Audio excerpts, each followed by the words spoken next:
Now, the Buckeye Extra podcast with Rob Oller, Bill Rabinowitz, and Joey Kaufman from the Columbus Dispatch.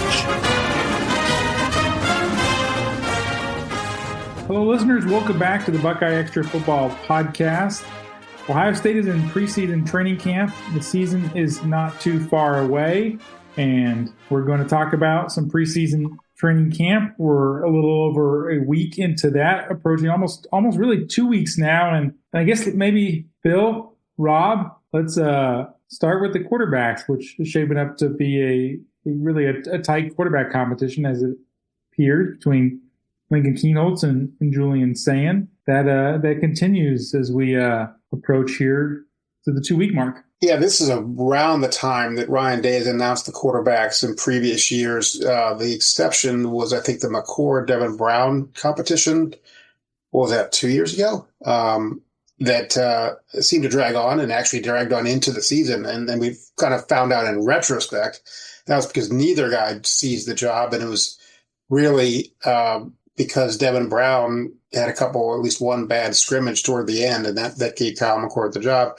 You know, we don't have that sense. I get the sense that Ryan Day is actually happy with both guys, that it's not a matter of one guy's been good and one guy's been bad. It's that both have been good, and he's just kind of waiting. And look, there's probably some gamesmanship involved too. Why tell Texas who your starting quarterback's going to be? Because the guys are different enough as quarterbacks that would make a difference in the game planning. I mean, Lincoln Kienholz is more athletic, although doesn't mean that Justin Sayin is not. It just means that Lincoln Kienholz is an exceptional athlete, multi-sport star, as we know.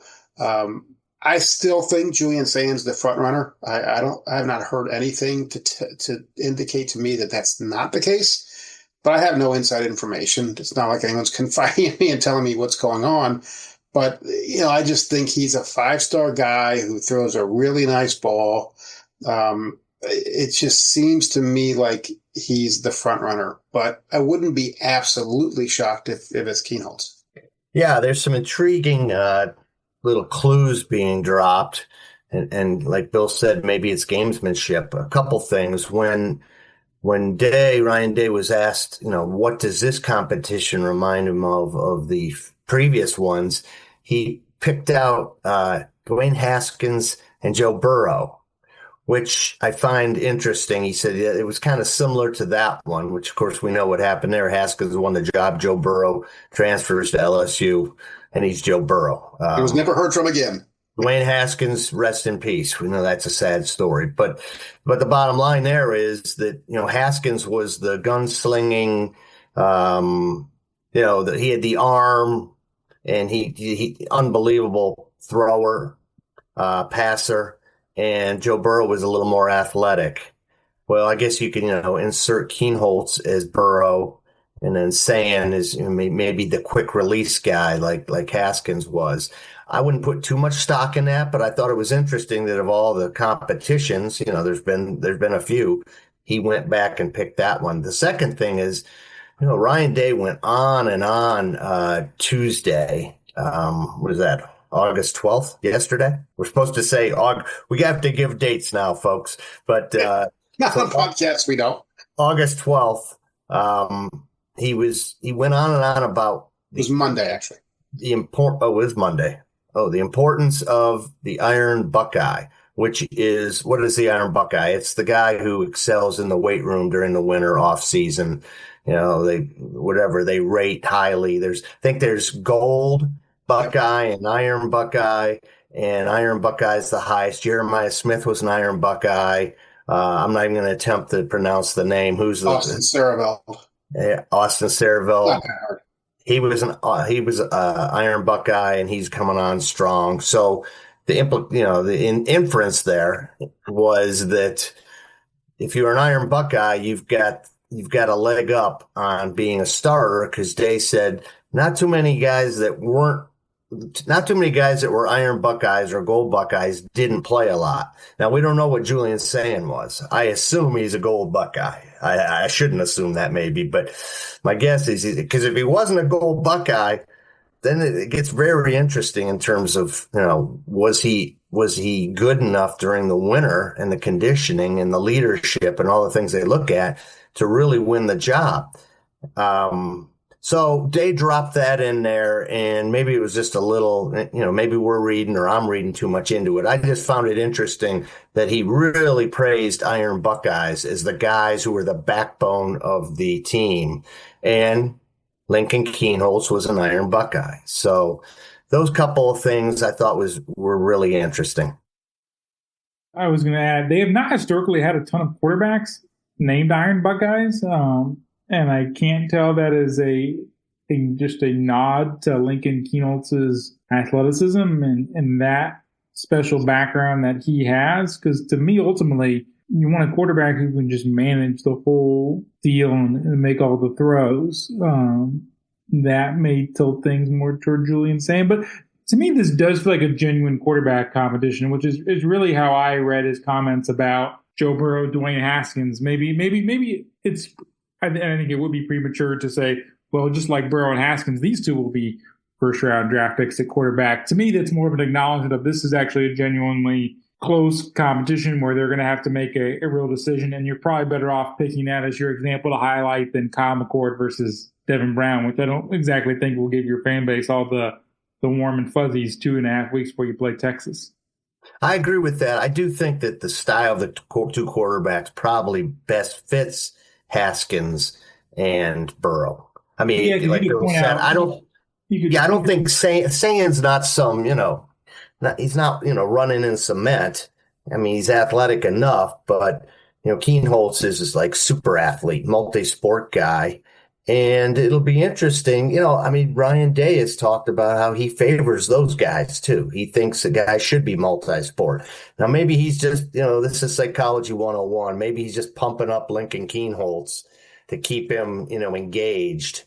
But I'm with Bill on this. I still think Sayin has the edge. And part of that is, if you want to get political, I don't think it serves Ryan Day and the coaching staff well if you bring in, you have a guy transfer in from Alabama and then he doesn't win the job. I'm not sure what that says to other potential transfers down the line of, well, I'm going to go to Ohio State. I'm the 5-star guy, and they didn't even play me. That's probably not a huge deal, but, in a really close race, you just don't know. Yeah, I think that Sayin is the favorite not because he was a 5-star guy, but the reasons that he was a 5-star guy. He's a special passer. He has a terrific quick release. He's very accurate. He's able to escape the pocket, and not even so much escape the pocket as read the pocket. He can feel pressure. Most of this we haven't seen. I mean, I'm getting this because I did the profile on Julian Sayin that ran, was it this week or last week? I can't even keep it straight. And Joey wrote about Lincoln Kienholz. So, Joey's the expert on Kienholz, and I'm kind of the expert on Sayin. And like I talked to his high school coach and people like that, and he just marveled at the way that Julian Sayin could read pressure, feel it in the pocket, move around, make off-balance throws. He made one throw in the scrimmage or the practice we saw where he was flushed to the left and threw to the right and hit a guy right in the chest. His accuracy is special, and I think that Ryan Day looks for special traits.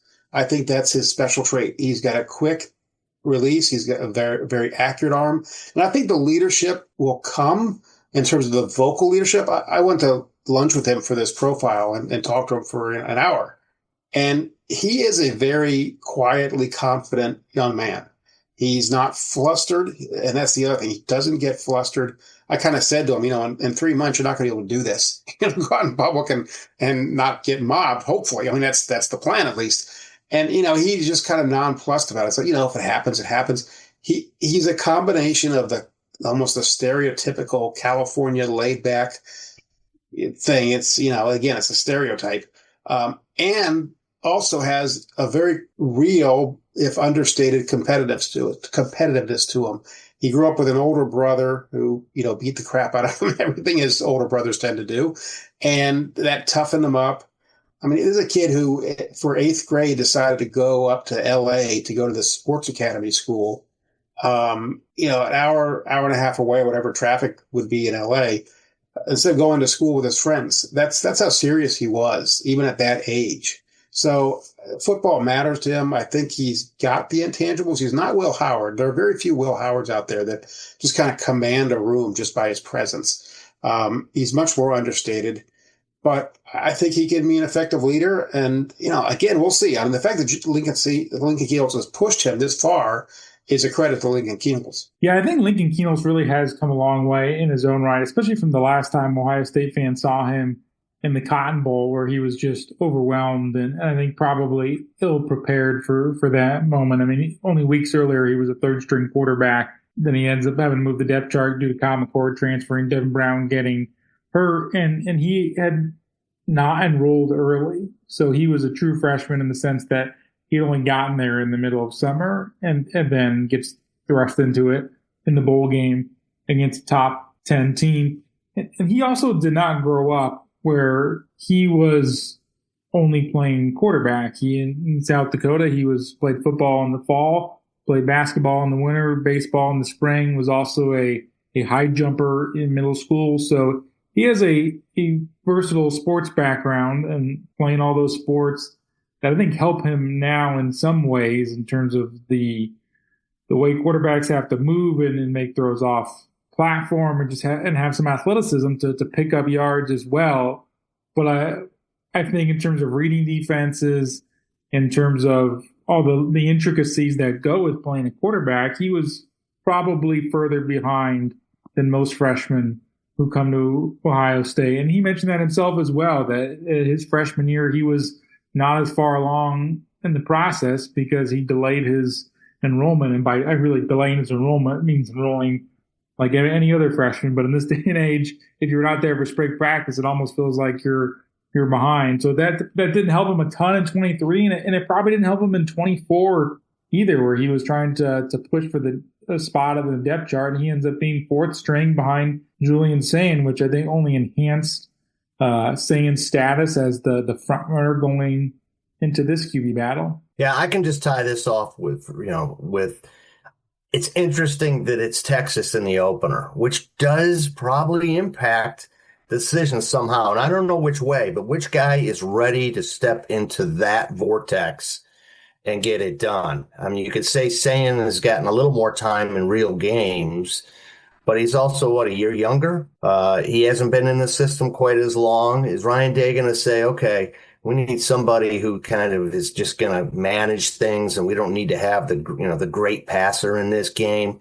If they opened with whatever, Akron or whoever, it might be different. I don't exactly know how it would be different. Maybe it would favor Kienholz, maybe Sayin, but I just think that there's a lot more on the line this time with this decision. Unless they go in and one guy doesn't play well and then they rotate, which I guess that's possible. Yeah, it almost does not allow you to really even try or attempt to play two quarterbacks in your season opener because of just who the opponent is. I did ask Ryan Day a question along those lines on Monday, just the fact that you have such a marquee opponent coming out of the gate, how that shapes your decision-making process.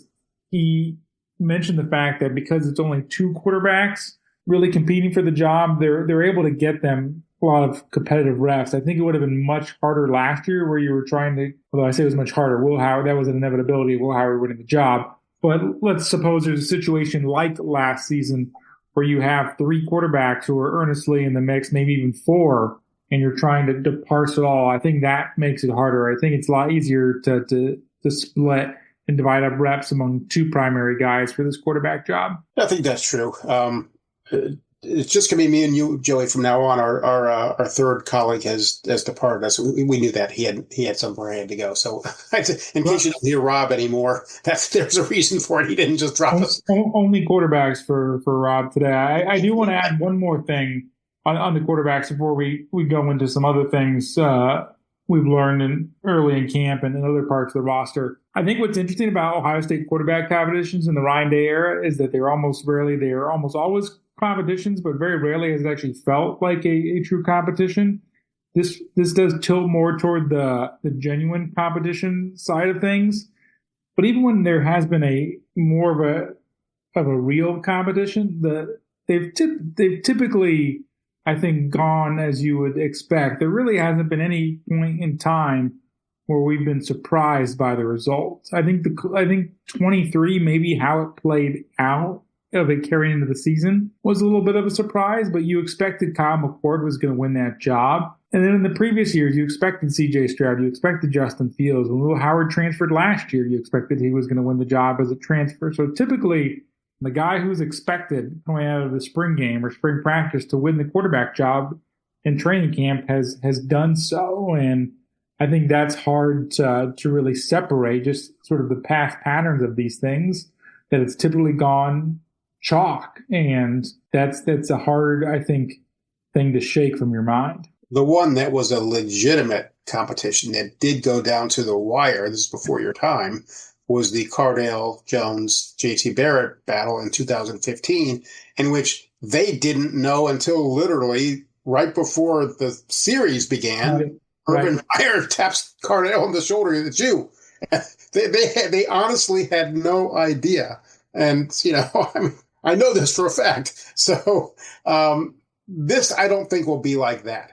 I think that I would guess that Ryan Day, when he meets with us, is it next Monday? Next Monday, August 18th. I would guess that we will, on that day, have an idea who the quarterback is going to be. I think he'll either name a quarterback or at least acknowledge that one of them is gone ahead. And he might leave his options open and say, let's see how practice goes the next 10 days. But this is the guy that appears to be ahead.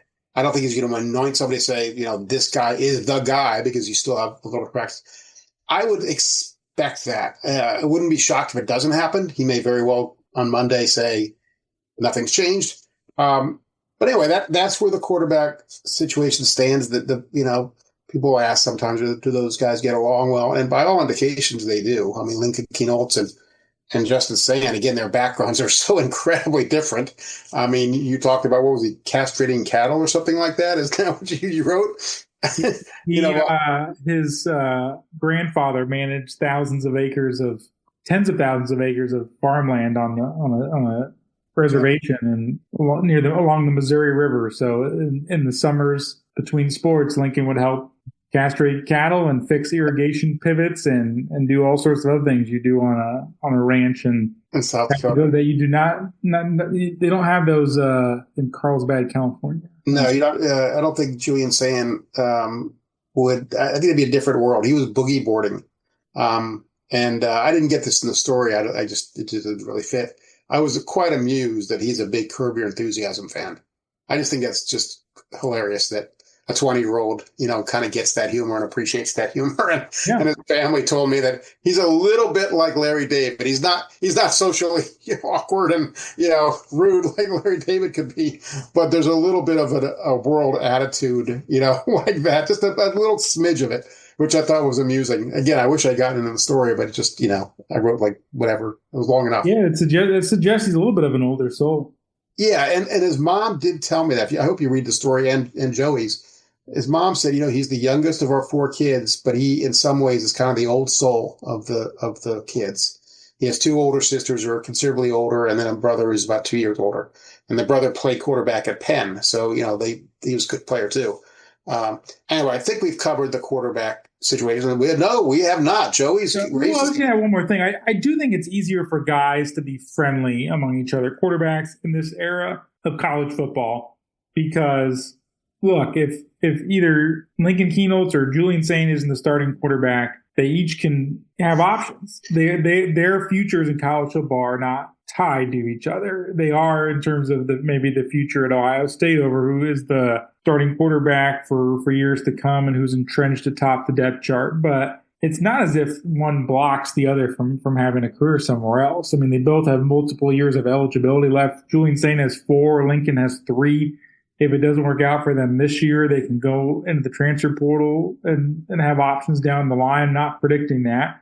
I'm just saying that you have more options and there's easier freedom of movement in college football. So I think in some ways it's actually easier to be friendly among each other because you're not locked in. You are not blocked. Your competitor is not blocking your path the football. Even Burrow and Haskins. Burrow was able to transfer to LSU, and he acquitted himself well down there in Louisiana. And I think he's done fine in the years to follow. So that, I think, makes it a little more congenial for these guys. That's fair. Okay. I think now we've covered the quarterbacks. Let's move to the offensive line. I don't know. We can all get along. Oh, no. What? That was it. Okay. All right. The offensive line has been, to me, maybe the biggest news story, or at least unusual development in camp. I think we started camp thinking the starting lineman would be Ethan Onionwa at left tackle, Luke Montgomery at left guard, Carson Hinsman at center, Tiger Shabola at right guard, and I think we thought Austin Saravel was going to be the right tackle, but Philip Daniels was going to push him. The change that had happened is that Austin Saravel is now projected to be the starting left tackle, which is surprising because he played guard last year, first of all. The only time he's played tackles in high school, and they played the triple option, like the wing T. So it's, playing that tackle in that offense and playing tackle at Ohio State are two different things. And Ethan Onionwa, who was considered a coup for Ohio State when he transferred from Rice. And usually think, a guy from Rice, which is obviously not a great program, how good could he be? Well, he could have been like a second-round draft pick, some people thought. So for him to not have locked down that job, or for Austin Saravel to play so well that they decided to move him to left tackle, is a pretty startling development. Onionwa still could win the right tackle job, and I guess he could win the left tackle job. We talked to Tyler Bowen yesterday, the offensive line coach, and he said nothing's set in stone, blah, blah, blah, blah, blah. Then Ryan Day, the day before, said Saravel's exclusively playing left tackle. And so you go, okay, either Onionwa is disappointed in some way, which we haven't gotten that sense, or Austin Saravel has just come on like gangbusters, and that's where they want to play him. I'm surprised by it. Again, we only watched the first three practices, which were not padded practices. So we didn't watch these guys, try to block the defensive line. And so we're just going by what we hear. And I'm surprised by that. Yeah, I think that's surprising as well, because, as you said, it looked like Ethan Onionwa, you could pencil him in as the left tackle coming out of spring. Austin Saravel was a part-time starter last year at guard, and for him to continue to see his stock rise this offseason, the manner in which it has, I think, is certainly turned some heads. As we were mentioning with the quarterback competitions, I've sort of followed the usual pattern or script, and it really hasn't been terribly surprising how things play out. Sometimes you do get these August surprises on the offensive line. I remember a few years ago when they were testing Thayer Munford out at guard in training camp, and they eventually go to this lineup where they effectively start four natural tackles on the offensive line with Thayer Munford as a guard, and help get DeJuan Jones in there. Right. That was a surprising move. Sometimes you do see those type of maneuvers as you have a coach who's trying to maybe tinker to get your best five in there. But this is a different kind of look than what you expected. I do think this is a much deeper offensive line than they had a year ago. The fact they even have sort of options, you can do things like that. It's been a couple years where maybe you didn't really have 8 playable, or you didn't feel like eight playable guys. Ultimately, last year, it turned out that you did have a deep offensive line, but it's a group where they have options to move around with. Yeah, you're right. Luke Montgomery last year had a chance to win the starting guard job and didn't. And then was like a forgotten guy. Carson Hinsman, who had started in 23, didn't play really at all until the Penn State game after Josh Simmons had gotten hurt. And then it eventually moved to tackle, or moved to center after Seth McLaughlin got hurt before the Indiana game, and played very well. I think Carson Hinsman is a lock at center. I think that's the one thing we absolutely know. I think Luke Montgomery is probably pretty secure at left guard. We have not really heard of anything that would contradict that. I would think that Tiger Shabola, the incumbent at right guard, would still be the right guard. The Daniels-Onionwa battle, if that's what it is, at right tackle is fascinating, both transfers. It's also worth pointing out that Tyler Bowen, the line coach, is new, so he doesn't have any preconceived notions. He came in And I don't know how much you watched tape from last year or just decide I want to see with my own eyes. Actually, that's a good question for him that wasn't asked, as far as I know. And so I don't know. I think that conversation is going to be a very interesting one when Ryan Day and Tyler Bowen sit down and say, okay, who are our five? Because as you said, their whole strategy has always been, let's identify the five best and then figure out how to get them on the field.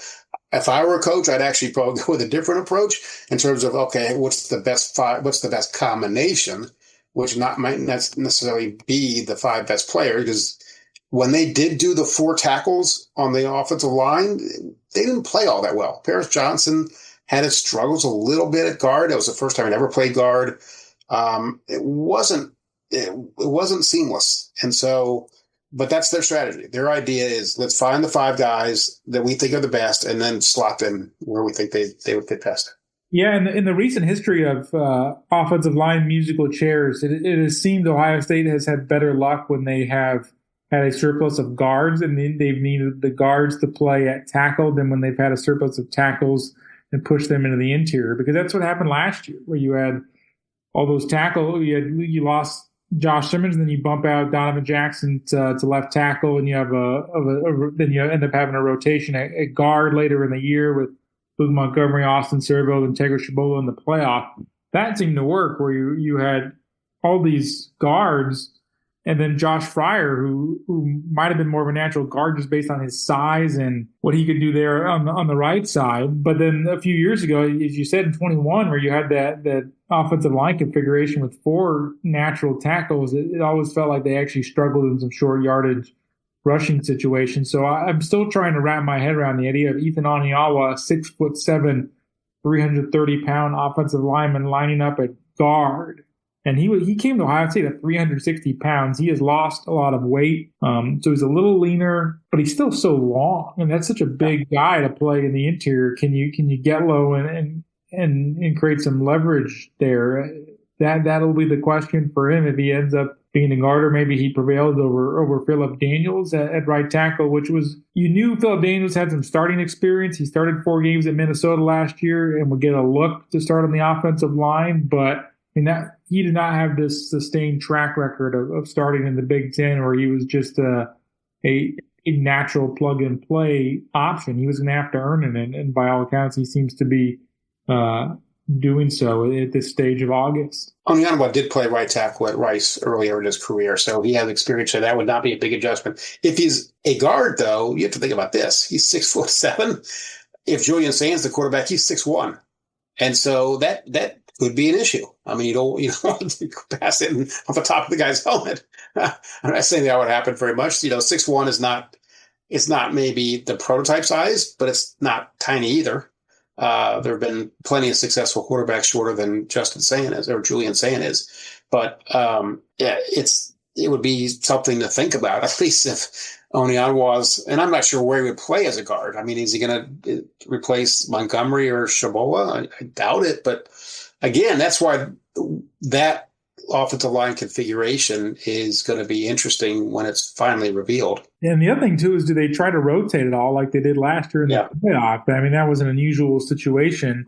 And I think partly that was the fact that they were so banged up. You almost wanted to conserve guys later in the season, but maybe you try to front load that a little more this year. That's I think certainly probably a consideration for them and how they want to manage their workload over what could be a 15, 16, 17 game season if you make a deep enough push. I would guess that if you were to give Ryan Day a truth serum, he would wish that Texas were the 3rd game of the year and they were scrambling in Ohio University, to jump in and have to play Texas when, you haven't settled on a quarterback yet. You haven't settled on the offensive line yet. Again, those are issues, not necessarily problems.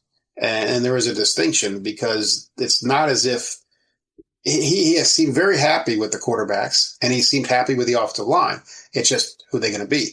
I think the rest of the offense is pretty much set. We know that Jeremiah Smith and Brandon Inniss and Carnell Tate are going to be the 3 receivers. We know that James Peoples and C.J. Donaldson will be the running backs, and maybe you get a Bo Jackson gets a look there. At tight end, you know that Max Clare is the lead guy, and he's going to be just a force as a pass-catching tight end. And you have Will Kazmarek, who's a good blocker, and you have Jelani Thurman, who is always shadowed by the word potential, but he has a lot of it. And so it's the rest of the offense looks to be in really good shape, and you've got depth at wide receiver too.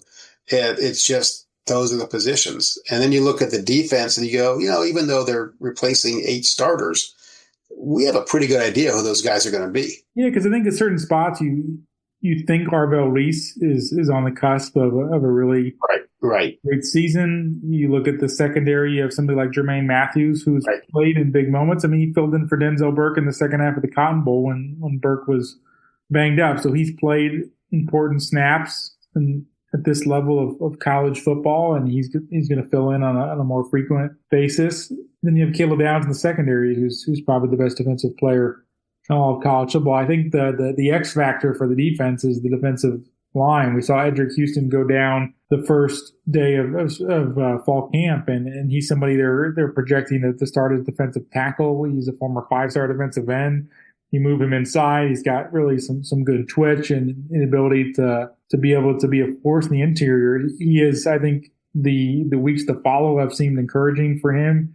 He seems to be progressing in practice. He was supposed to have done team drills within the last week that was forecast, but you still have a lot of unknowns there. They like some guys like Caden McDonald. They like Bo Atkinson, the transfer they brought in from North Carolina. C.J. Hicks seems to be acclimating well enough as another option at defensive end. And you have Caden Curry and Kenyatta Jackson returning, but you lose so much. Those are a lot of new faces. That remains to be seen. Yeah, I liked the 4 starting defensive linemen a lot. I think, assuming Edric Houston is healthy, and Caden McDonald is going to be a force. I think he's maybe the one guy on the defensive line that can really be he's replacing Ty Hamilton, who was always overlooked but invaluable. And I think Caden McDonald can be that kind of player if he's able to sustain the amount of reps that are needed as a starter. It's one thing to play 20 snaps a game. It's another to play 40 or 50. So, he's a big guy. Those big guys, especially I think about Texas and the heat, that's a big challenge. They need those guys behind them to emerge. I think defensive end, they're actually pretty strong. I mean, is anyone as good as J.J. Tuimoloau or Jack Sawyer? No, I don't think so. But you also have Caden Curry, who has done nothing but make plays. I mean, even on special teams in the 3 years he's been at Ohio State. Kenyatta Jackson looks like a guy who's really emerging as a real star in the making. And you have Bo Atkinson, who led North Carolina in sacks last year, and Logan George, who dominated at Idaho State, again, different level, but still. And then C.J. Hicks is an edge rusher. So I think you've got the pieces. You just haven't seen them do it consistently in games yet. So I don't think there's a panic situation. I think it's just how's it going to play out situation. I think that's fair. I think where I have pause about that unit is the fact that there's nobody who's returning, and you could just feel you could bank on them for this amount of sacks, TFLs, pressures. It's the fact that you're breaking in 4 new guys all at once. Maybe if you return a 3-year starter, a defensive tackle, or a defensive end, and it's a little more dispersed, evenly dispersed in terms of where your returning production is on defense. It feels like all the returning production is in the back end, at least in terms of starts, I guess, because you have Sonny Styles at linebacker, you have Davis Igminosa at cornerback, and you have Caleb Downs at safety. So the other 2 levels of your defense, you have somebody who's been a one or multi-year starter at their position. And even Sonny has experience secondary the previous year in 23. So I think that is probably where you look at the defensive line and have some of the question marks, because there isn't anybody who's really been a full-time starter at Ohio State before. We also don't know who's going to play alongside Caleb Downs. Is it Jalen McClain or is it Malik Hartford? We don't know that. Ryan Day was asked about that the other day and didn't really give any kind of definitive answer. Theoretically both, because you could have almost Caleb Downs playing in the nickel role. Yeah, and have Hartford and McClain as the 2 deep safeties, that's possible. Or you keep Caleb Downs as the deep safety, and you have Lorenzo Styles Jr. maybe in the slot, so that they will probably able to do one or if not both of those things, and we'll see where they end up playing the most snaps. Yeah. I don't miss covering the NFL, but the one thing I do miss about covering the NFL was that in training camp, all practices are open. You actually could watch these guys. And so you, having observed them, had a pretty good idea of how good these guys were. We have to rely on what people say and reading tea leaves, and it's just a different deal. And you have those inter-squad, or not inter-squad, but you have the practices where two teams meet up and they practice against each other. Cincinnati Bearcats are not coming up to Columbus. No, they're not. They're not. What do they call them? Like split practices, or what's I forget what the style guide on that is. I forget what they call them. Yeah. No, you don't have that. But there's nothing that I've heard or seen. I think Michigan ever wants to do a shared practice with Ohio State. Oh, that would go very well. Maybe they can meet in Toledo. That would go very well. Yeah. There's nothing that I've heard or seen that has been to me like a red flag, like, this could be a problem. You started to get that sense about the quarterbacks a couple of years ago when he didn't announce anything. And even in his comments were very lukewarmish about those guys 2 years ago. He hasn't been lukewarm. He has been positive about both those guys. I get the sense that it is a tough decision for him, that he sees the strengths of each guy. And I think you can look at that, like the defensive line that we just talked about. I don't think they're worried about, oh my God, do we have the talent here? I think the concern is, okay, can they go from part-time guys to full-time guys? And is there enough depth, especially at defensive tackle, particularly if Edric Houston is limited early in the season? So it's, to me, the biggest question on the defense, other than maybe the safety ups and downs, is there depth at defensive tackle? And if that's your biggest issue, you take it. Right. Yeah. I think that's fair. I think it's all fair. And I think you're fair to also remind folks just of Day's public posture that he took in 23, because that was somebody who felt a little frustrated that the quarterback competition had not wrapped up sooner. Like he was waiting for Kyle McCord to really emerge as the guy, and it never really happened. And Devin Brown, I think, hung around long enough and then made a push himself. But you could just feel maybe some disappointment that it carried on as long as it did. And this year is an interesting one because, and I'll conclude on quarterbacks. We'll bring it full circle.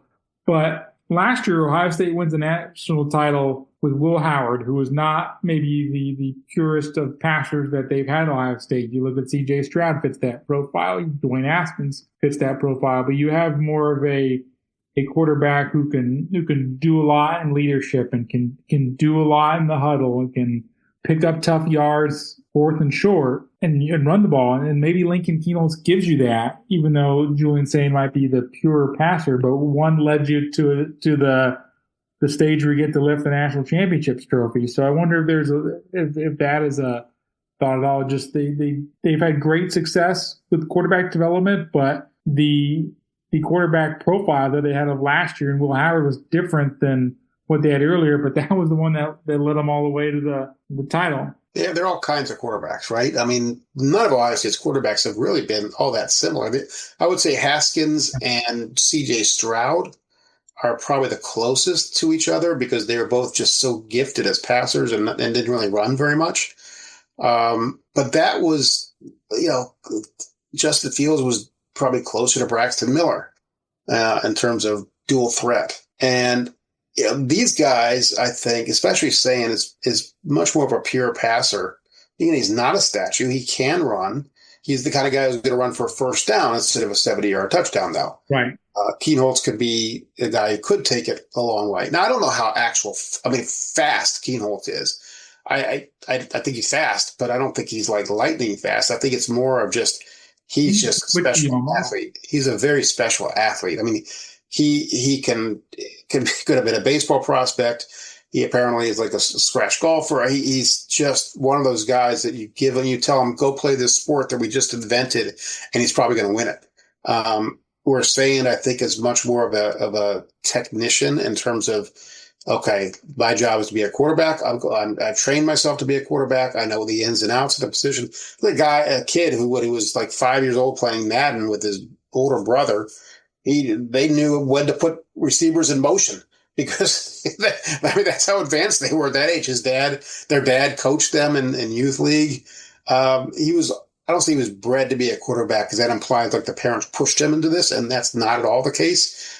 I've been told by many people that they are the opposite of helicopter parents, that they've really been very supportive that way and haven't pushed them, that the brothers were very self-motivated. They were the ones who said, no, we want to do this. And so it's fascinating. As we said before, you have two guys who couldn't really be more different in terms of background, the Southern California kid, Sayin, and the South Dakota kid Kienholz. And it's fascinating. It is fascinating. And these next 2 weeks before the Texas game are going to be interesting, because we will find out how much we find out. Yeah, and then the other thing, too, is they have always publicly made the decision to announce the starting quarterback. I mean, I haven't really considered it all that much, and I'm mostly thinking out loud here, but would there ever be a world where they try to attempt to conceal it? I don't really know. They do a Cardell JT, they just... Yeah, that would surprise me if they did that route, but it is a different dynamic, because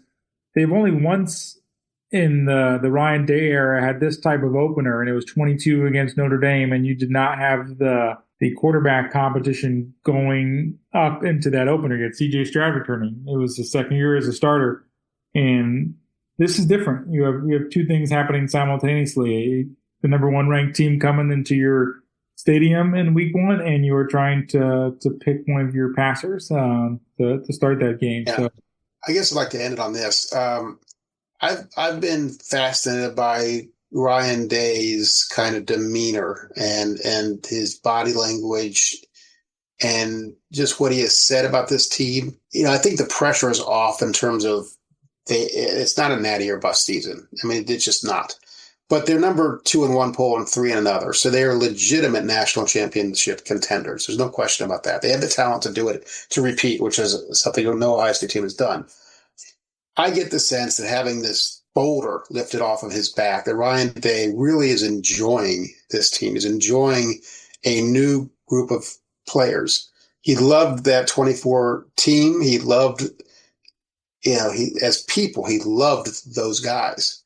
I think he is enamored with this group too, in a different way. I think he calls them edgy and very competitive. I think he likes the fact that they have a chip on their shoulder. Like, they don't want to be told you're the defending national championships, because most of those guys were not starters on that team. So I think Ryan Day likes kind of being on edge.